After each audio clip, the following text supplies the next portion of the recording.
नमस्कार फ्रेंड्स, मैं लूसी मेलोडीज में आप सभी का स्वागत करती हूँ। तो छठ आ रहा है।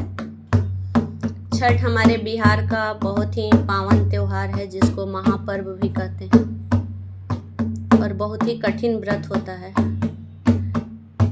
तो छठ चैत और कार्तिक दोनों में होता है, लेकिन अभी वाला कुछ ज़्यादा महत्वपूर्ण इसलिए होता है कि सभी लोग करते हैं, जो दिवाली के 6 दिन बाद होता है।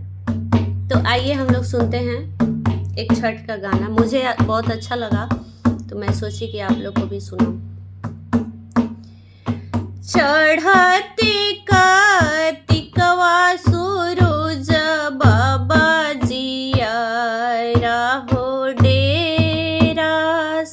अरे चढ़ते कार्तिकवा यादित बाबा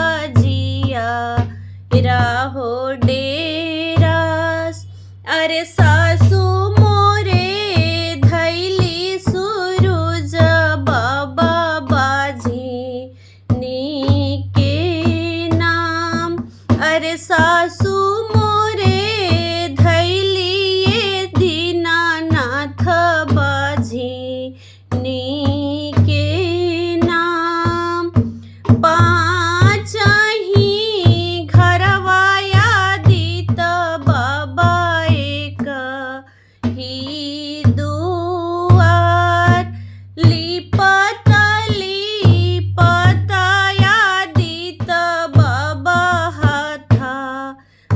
हो पीरास। अरे लीपता यादित बाबा हाथा वाहो पीरास। चढ़ा